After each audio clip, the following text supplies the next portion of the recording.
한국. 그런 아시아 변방국에 내가 대체 뭐가 모자라서 가니? 한국으로 가겠다는 프랑스 여성이 있습니다. 부잣집에서 풍족하게 자란 그녀가 한국으로 가겠다고 했을 때 부모님은 극심하게 반대했죠.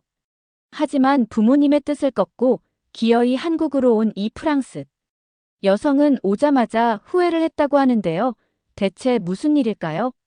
직접 들어보시죠. 안녕하세요. 저는 클레르라고 합니다. 프랑스 파리 출신이고 그곳에서도 유독 부유한 사람들이 모여 산다는 한 아파트에서 자랐어요. 창문을 열면 바로 센강이 보이고 멀리 에펠탑의 끝부분도 살짝 보였죠. 하지만 제게 그 집은 아름답지만 작은 새장처럼 느껴졌어요. 완벽하게 정돈된 저택에서 완벽한 부모님과 완벽한 식사를 하면서 저는 항상 완벽한 딸이어야 했으니까요. 아버지는 유명한 와이너리를 운영하는 CEO셨고 항상 최고급 슈트를 입고 다니셨어요. 늘 말끔한 모습으로 식탁에 앉아 붉은 와인을 천천히 음미하시며 이렇게 말씀하셨죠. 클레르, 품격이라는 건 타고나는 거야. 내가 가진 배경이 곧 내 인생을 결정짓지. 어머니는 파리의 유명한 미술관 큐레이터로 활동하시면서 늘 단정한 원피스에 진주 목걸이를 하셨어요. 저에게도 비슷한 모습으로 자라기를 바라셨죠. 어릴 때부터 발레와 바이올린을 배웠고 12살 생일엔 어머니와 똑같은 진주 귀걸이를 받았어요. 귀걸이를 달아주시면서 어머니는 웃으며 말씀하셨어요. 이젠 너도 진짜 숙녀가 되었네. 하지만 저는 솔직히 말하면 그때 귀걸이를 받고 기쁘지 않았어요. 이상하게 무거운 느낌이 들었거든요. 집안의 기대가 그 귀걸이와 함께 제게 매달리는 것 같았죠. 학교에서도 마찬가지였어요. 앙리사세 리세라는 명문 학교를 다녔는데 친구들도 모두 부유한 집안의 아이들이었죠. 주말마다 서로의 집에 모여 티파티를 열곤 했는데 거기서 하는 얘기라곤 누가 더 멋진 옷을 입었는지, 누구 부모님의 회사가 더 유명한지 그런 자랑들 뿐이었어요.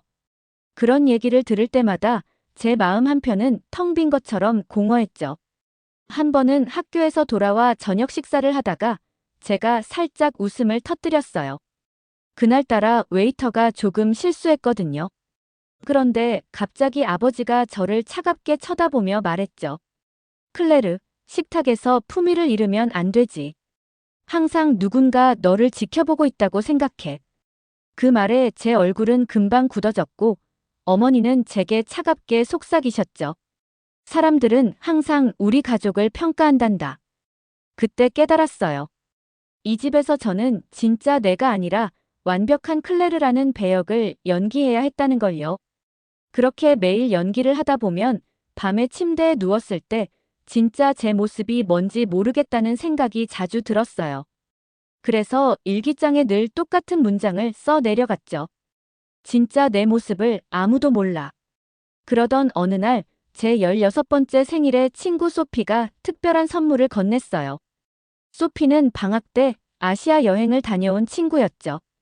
그런데 그 아이가 작은 종이봉투를 제게 몰래 건네며 말했어요. 이거 봐봐. 절대 부모님한텐 말하면 안 돼. 저는 궁금해서 얼른 방에 들어가 봉투를 열어봤어요. 그 안에는 겨울연가라는 이름의 한국 드라마 DVD가 들어있었어요. 솔직히 처음엔 당황했죠. 한국? 솔직히 그 나라에 대해 거의 아는 게 없었고 아버지와 어머니는 늘 동양을 무시하는 발언을 자주 하셨거든요. 아버지는 항상 이렇게 말씀하셨죠. 프랑스야말로 진짜 문화의 중심이지. 다른 나라들은 아직 멀었어. 그래서 저도 자연스럽게 그런 편견을 가지게 되었어요. 한국이라는 나라에 대해 생각하면 작은 나라, 별것 없는 나라라는 생각이 먼저 들었거든요. 그런데 그날 밤 저는 호기심을 이기지 못하고 방에서 조용히 노트북으로 그 드라마를 틀었어요. 화면에 낯선 언어와 풍경이 펼쳐지자 처음엔 이상하게 느껴졌죠. 그런데 드라마를 보다가 점점 빠져들기 시작했어요. 그 드라마 속 가족들의 모습은 너무나 따뜻하고 정겨웠어요. 그들은 웃고 울며 서로를 위해 희생했고 무엇보다 너무 솔직하게 자신의 감정을 표현했죠. 저도 모르게 눈물이 났어요. 그리고 그때 처음으로 깨달았죠. 제가 파리에서 살던 삶은 겉보기엔 화려했지만 사실 마음은 굉장히 추웠다는 걸요. 아마도 진짜 가족이란 저렇게 따뜻한 모습일 거란 생각이 들었어요. 그렇게 드라마 한 편을 다 보고 나자 제 마음이 설레기 시작했어요.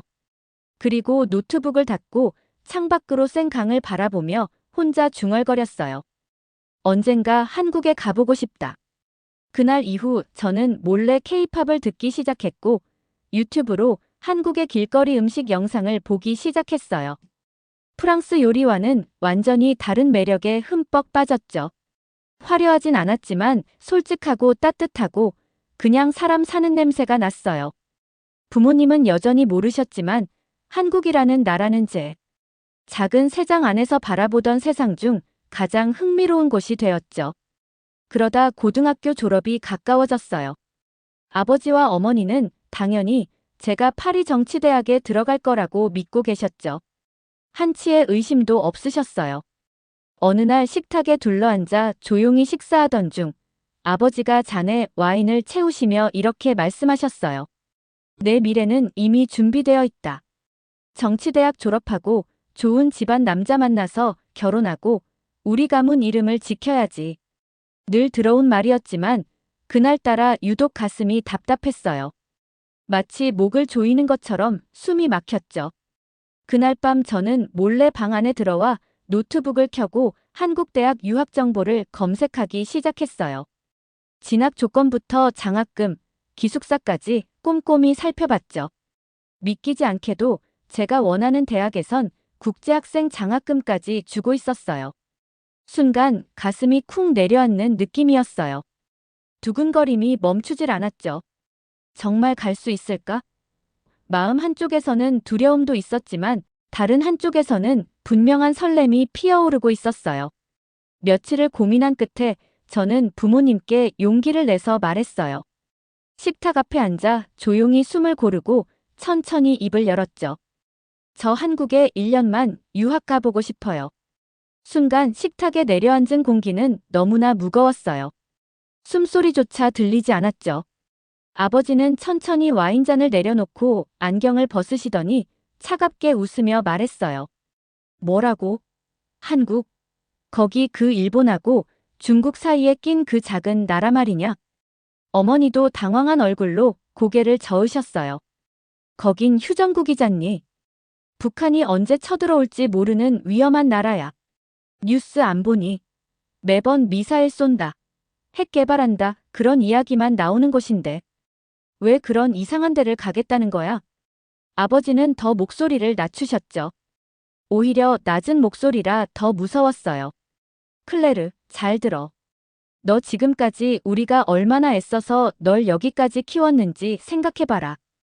한국은 내가 갈 수준의 나라가 아니야. 가문도 없고 역사도 짧고 전통도 어설퍼. 그저 급성장한 나라일 뿐이야. 잠깐 인기 끄는 대중문화에 혹해서 인생을 망치는 바보 같은 짓은 하지 마. 어머니는 제 손을 붙잡으며 덧붙였어요. 동양이라는 곳은 우리가 사는 유럽과는 너무 달라. 문화도 사고방식도 가치관도. 너 거기 가서 외로울 거야. 차별도 당할 거고. 아예 가지 않는 게 좋아. 저는 조용히 부모님의 말을 듣고 있었어요. 마음 한편은 흔들렸죠. 부모님이 평생 들려주던 유럽 중심적 가치관, 프랑스인의 자부심이라는 이름의 벽이 그날따라 더 두껍게 느껴졌어요. 하지만 가슴 한가운데에서 뭔가 단단하게 자라나고 있었어요. 저는 침착하게 고개를 들고 말씀드렸어요. 저 진심이에요. 1년만요. 다른 건 몰라도 제가 직접 경험하고 싶어요. 그러자 아버지의 얼굴이 굳어졌어요. 목소리도 더 단호해졌죠. 그런 유치한 호기심으로 인생을 낭비하지 마라. 우리는 내가 자랑스러운 프랑스인으로 이 가문의 품격에 맞게 살길 바란다. 한국 같은 변방국가는 가당치도 않다. 그 순간 저는 알았어요. 아버지와 어머니는 절대로 저의 진심을 이해해주지 않을 거라는 걸요. 결국 저는 고개를 숙이고 입술을 깨물었어요. 하지만 마음속에서는 이미 결정이 내려져 있었어요. 이번만큼은 절대 물러서지 않겠어. 그날 밤, 방 안에 앉아 노트북 화면에 뜬 한국대학의 합격 조건과 장학금 안내문을 다시 읽었어요. 심장이 두근거리고 손이 떨렸어요.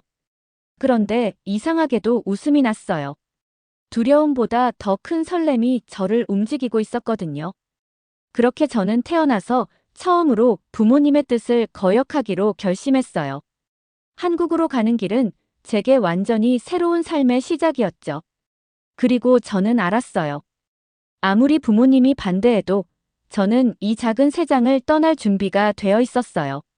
며칠 뒤 저는 지원했던 한국대학에서 장학금까지 포함된 조건부 합격 통보를 받았어요. 메일을 열어보는 순간 가슴이 두근거렸고 손이 떨릴 정도로 긴장됐어요. 화면 속에 선명히 적힌 합격이라는 단어를 보는 순간 제 눈에 눈물이 맺혔죠. 이제 진짜로 가능해졌구나. 마음속에서 그렇게 속삭였어요. 그날 밤 저는 부모님께 다시 용기 내어 말씀드렸어요. 거짓 없이 정직하게요. 아버지, 어머니 저 한국대학에 합격했어요. 장학금도 받았고 기숙사도 배정됐어요. 그래서 저 정말 가고 싶어요. 1년만요. 딱 1년만요. 하지만 부모님의 반응은 역시 예상했던 대로였어요. 아니, 어쩌면 제가 생각했던 것보다 더 심했어요. 아버지는 손에 들고 있던 와인잔을 테이블에 내려놓더니 천천히 안경을 벗으셨어요. 눈빛이 싸늘하게 식어 있었어요. 장학금. 그래서 뭐? 클레르, 내가 그 나라 돈이 없어 보내지 못하는 줄 알아. 그런 가난한 나라에 가서 시간을 낭비할 이유가 뭐가 있어? 내가 그 수준밖에 안 되는 사람이었니? 어머니도 고개를 저으며 차갑게 말씀하셨어요. 정말 가겠다는 거니?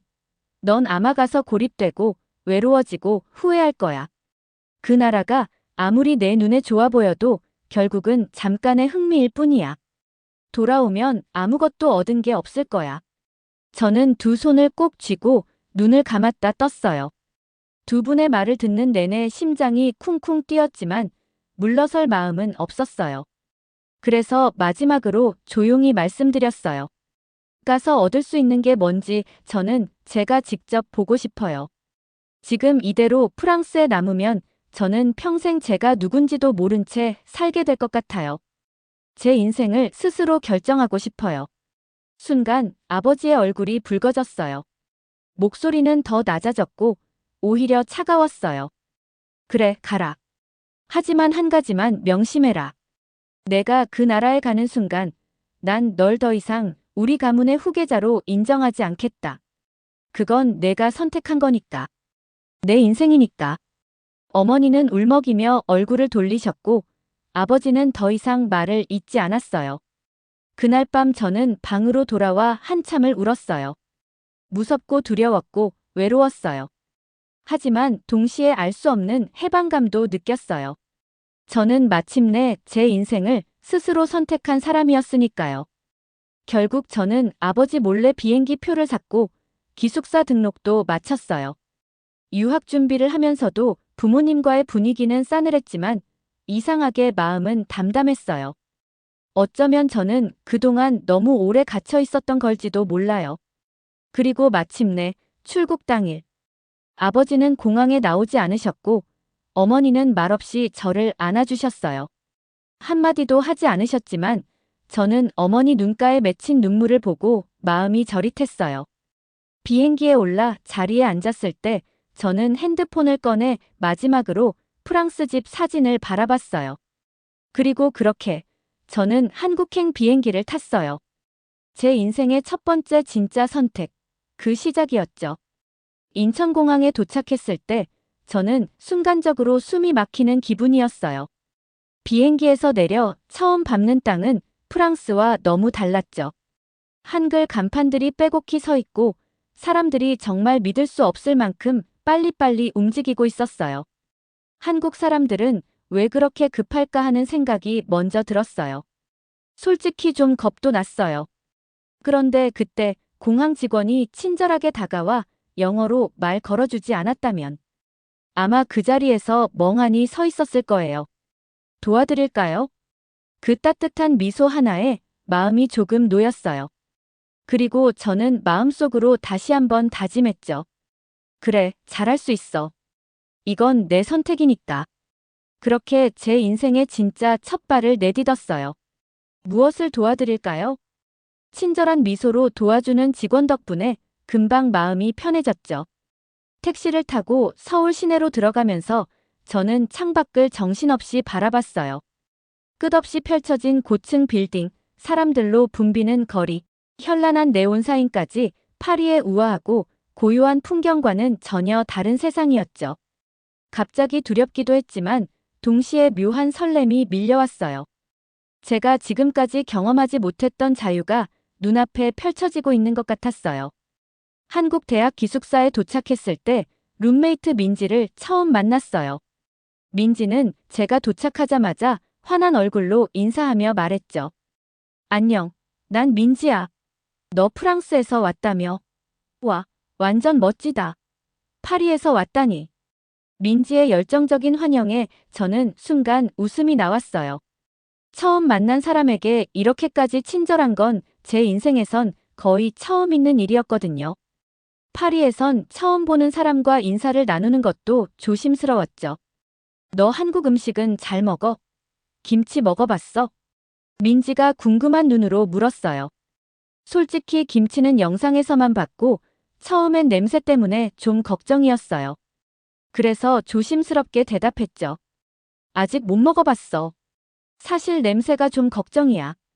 민지는 깔깔 웃으며 제 팔짱을 끼고 바로 근처 식당으로 끌고 갔어요.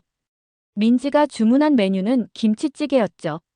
처음 한 숟갈 떠먹었을 때 매운맛과 뜨거운 온기에 얼굴이 붉어졌어요. 그런데 이상하게도 자꾸 손이 갔어요. 민지는 제 표정을 보며 다시 웃었죠. 어때? 맛있지? 이거 못 먹으면 한국 살기 힘들어. 그날 저는 한국에 대한 편견 하나를 깨뜨렸어요. 한국 음식이 이렇게 맛있을 줄 몰랐거든요. 수업은 영어로 진행됐지만 캠퍼스 밖에서 생활할 땐 여전히 어려웠어요. 특히 한국 사람들의 빠른 말투는 당황스러웠죠. 지하철을 처음 탔을 때는 더 놀랐어요. 사람들이 밀치고 지나가면서도 서로 화내는 사람이 거의 없었거든요. 파리에서는 이런 상황이면 반드시 싸움이 나는데 한국 사람들은 정말 신기하게도 서로 무관심한 듯 예의를 지키며 바삐 움직였어요. 어느 날 민지가 학교 근처 작은 마트를 소개해줬어요. 외국인 학생들도 자주 찾는 곳이라며 말했죠. 거기서 처음으로 지훈을 만났어요. 계산대 앞에서 뭔가를 찾느라 버벅거리는 저를 보고 지훈이 먼저 웃으며 영어로 말을 걸었어요. 도와드릴까요? 찾으시는 거 있으세요? 저는 당황하면서도 고개를 끄덕였죠. 초콜릿을 찾고 있는데 어디 있는지 모르겠어요. 지훈은 웃으며 친절하게 초콜릿 진열대 앞으로 안내했어요. 그때 처음 마주친 그의 미소는 묘하게 따뜻했고 저는 그 순간 심장이 두근거렸어요. 파리에선 이런 친절이 흔하지 않았거든요. 마트를 나설 때 지훈은 다시 웃으며 말했죠. 자주 오세요. 언제든 도와드릴게요. 그날 이후 저는 별일이 없어도 그 마트에 자주 들르게 됐어요. 민지는 제 행동을 눈치채고 놀리듯 물었죠. 너 혹시 거기 알바생 오빠 좋아하냐? 처음엔 아니라고 부정했지만 마음 한편에선 그의 얼굴이 자꾸 떠올랐어요. 어느 날 제가 계산대 앞에서 한국어로 어설프게 인사하자 지훈이 반가워하며 물었어요. 한국어 공부하세요? 저는 수줍게 웃으며 대답했죠.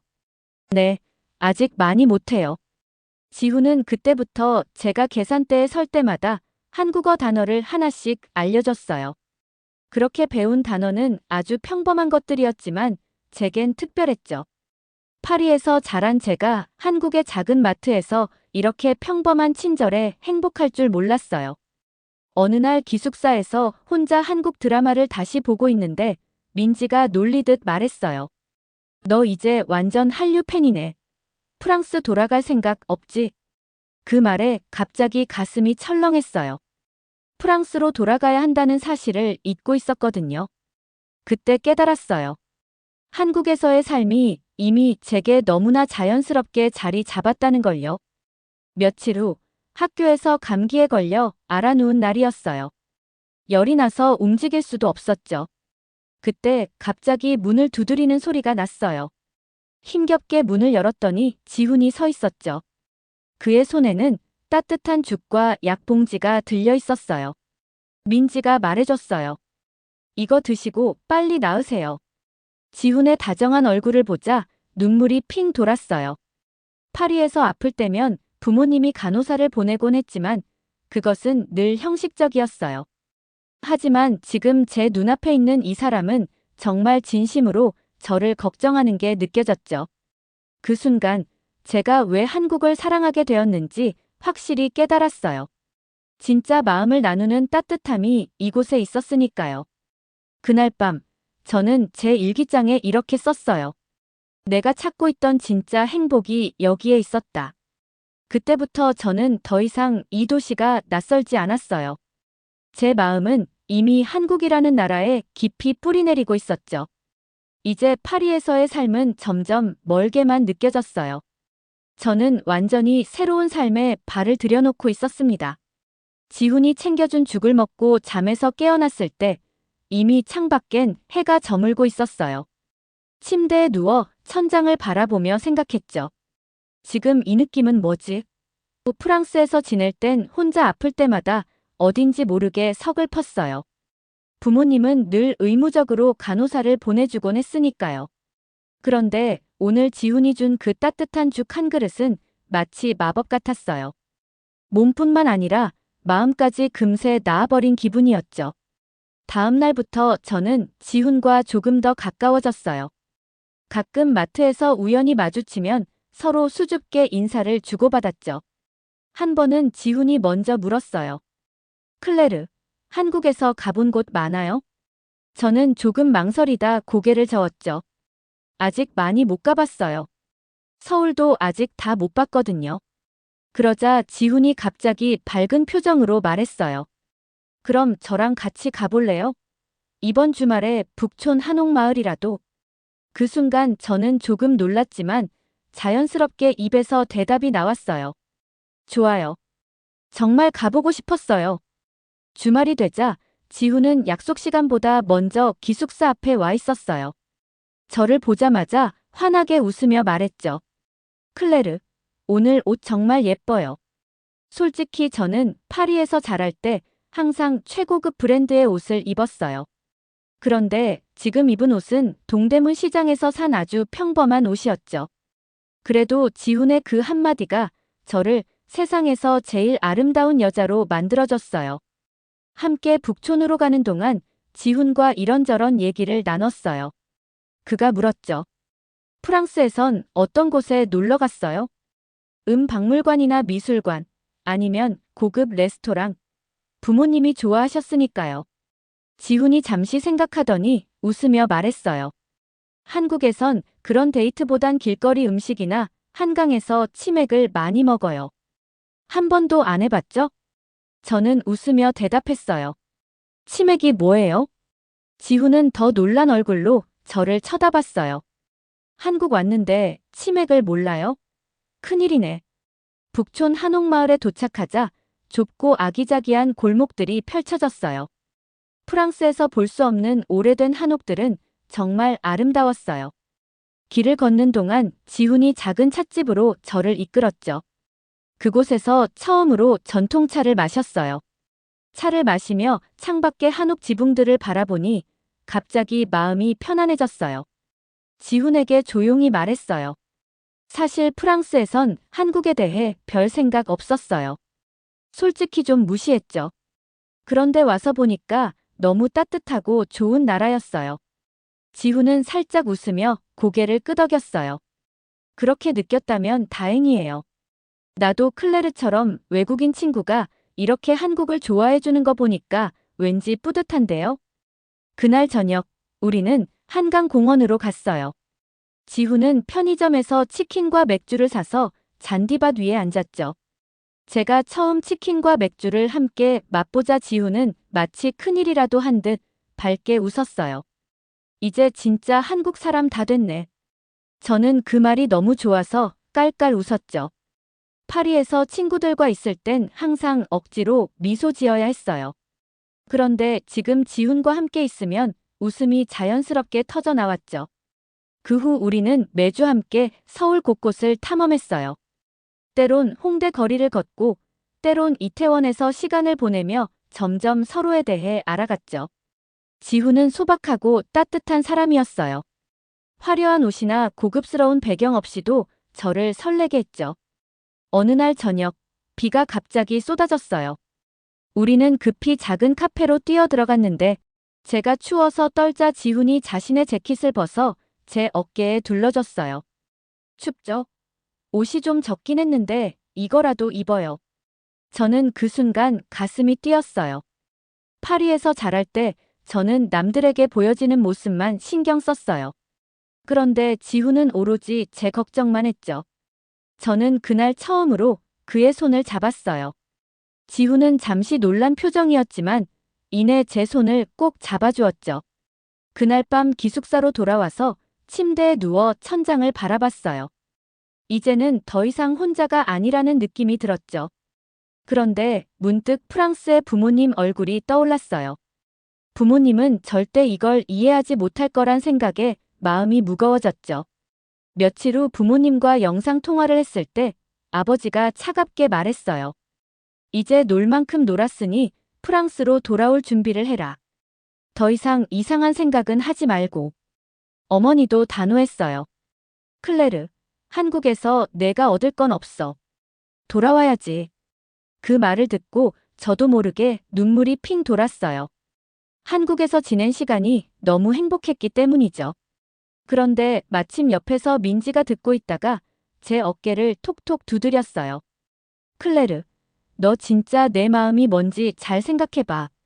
난 내가 여기 남으면 좋겠어. 민지의 말에 다시 용기가 났어요.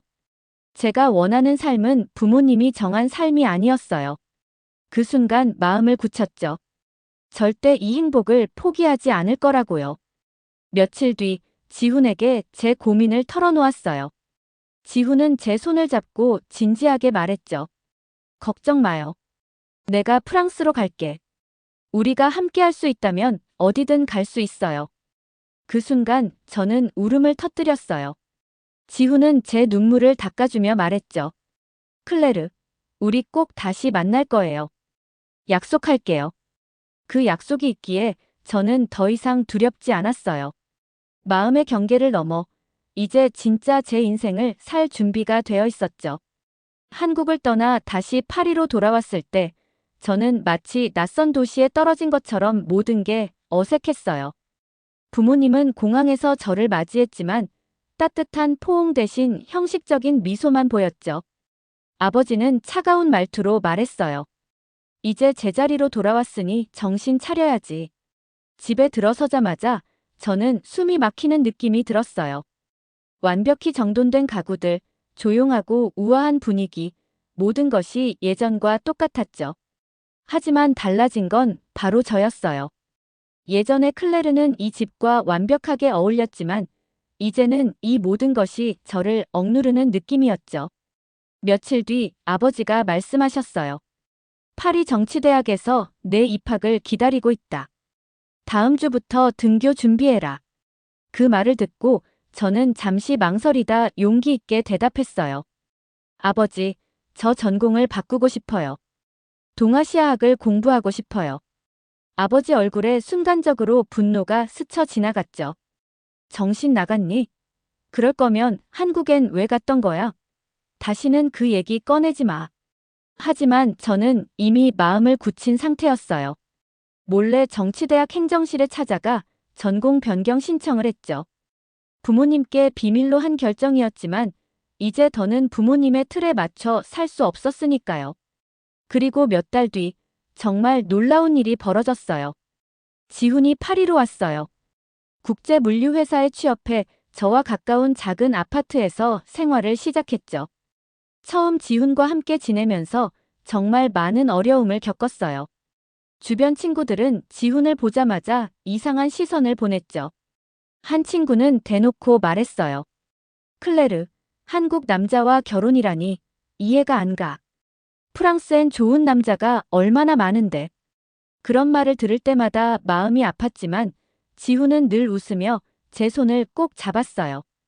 걱정 마요, 클레르. 중요한 건 우리가 행복한 거잖아요. 지훈은 매일 회사에서 열심히 일했고 집에 돌아오면 항상 저를 위해 저녁을 준비했어요. 그럴 때마다 저는 생각했죠. 파리에서 화려한 삶을 살았지만 단 한 번도 이렇게 따뜻한 사랑을 받아본 적은 없었다는 걸요.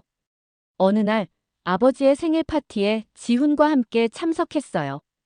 가족과 친척들 앞에서 처음 지훈을 소개할 때 모두 표정이 굳었죠. 아버지는 형식적인 미소로 지훈과 악수했지만 눈빛은 차가웠어요. 하지만 저는 그 자리에서 당당히 말했죠. 이 사람이 제가 사랑하는 사람이에요. 앞으로 계속 함께 할 거예요. 파티 분위기는 싸늘했지만 그날 집에 돌아오는 길에 지훈이 제 손을 잡으며 말했어요. 오늘 정말 멋있었어요, 클레르. 시간이 흘러 저는 첫 아이를 임신했어요. 그 소식을 듣고 어머니가 처음으로 저희 아파트를 찾아오셨죠. 처음엔 어색한 분위기였지만 어머니가 제 손을 잡으며 말씀하셨어요. 그래도 내 손주인데 축하한다, 클레르. 그 말을 듣자마자 눈물이 핑 돌았어요. 어머니와의 어색한 관계가 조금은 녹는 순간이었죠. 시간이 흐를수록 부모님도 조금씩 마음을 열기 시작했어요. 지훈과 결혼한 지 2년이 지났을 무렵 첫 딸 소피가 태어났어요. 그때는 지훈의 부모님도 한국에서 파리로 오셨어요. 시부모님은 제가 프랑스 사람인데도 저를 따뜻하게 맞아주셨어요. 어머니는 한복을 꺼내주시며 말씀하셨죠. 클레르, 이제 우리 며느리니까 이 한복 입어보렴. 그 순간 가슴이 뜨거워졌어요. 한국에서 느꼈던 따뜻함이 다시 느껴졌죠. 한복을 입고 거울 앞에 선 저를 보며 지훈이 말했어요. 정말 아름다워요. 세상에서 제일 멋진 프랑스 여자 같아요. 그 후로 우리는 소박하지만 행복한 일상을 보냈어요. 파리에서 화려한 파티나 고급 레스토랑 대신 공원에서 피크닉을 즐기거나 집에서 한국 음식을 만들어 먹었죠. 친구들은 여전히 저희를 이상하게 바라봤지만 시간이 지나면서 오히려 그들이 부러운 눈빛으로 저희를 바라보는 걸 느꼈어요. 어느 날 저녁 친구 중 하나가 솔직히 털어놨어요. 사실 내가 처음엔 이해가 안 됐어. 그런데 요즘 너랑 지훈 보니까 진짜 행복해 보이더라. 그 말을 듣고 저는 웃으며 대답했어요. 맞아, 진짜 행복해. 내 인생에서 가장 옳은 선택이었어. 몇 년 후 저희 가족은 둘째 아이를 갖게 되었어요. 그 소식을 부모님께 전했을 때 아버지가 처음으로 지훈을 저녁 식사에 초대했어요. 식사 도중 아버지가 조용히 말씀하셨죠. 지훈 군, 처음엔 많이 오해했네. 자네를 보니 클레르가 왜 한국을 좋아했는지 조금은 알 것 같아. 그 순간 제 눈에 눈물이 맺혔어요. 아버지가 그런 말씀을 하실 줄 상상도 못했죠. 식사를 마치고 돌아오는 길에 지훈이 제 손을 꼭 잡고 말했어요. 정말 행복해요, 클레르. 우리 앞으로도 이렇게 살아요. 그 말에 저는 고개를 끄덕였죠. 프랑스에서의 화려한 삶은 진짜 행복이 아니었어요. 제가 찾은 진짜 행복은 소박한 사랑과 따뜻한 가족이었죠. 이제 저는 두 아이의 엄마로서 그리고 지훈의 아내로서 진짜 내 삶을 살고 있어요. 한국에서 시작된 이 특별한 여정이 결국 제 인생에서 가장 소중한 보물이 되었어요. 더 이상 저는 부모님이 정한 삶을 살지 않아요. 이제는 제가 선택한 진짜 클레르의 삶을 살고 있답니다.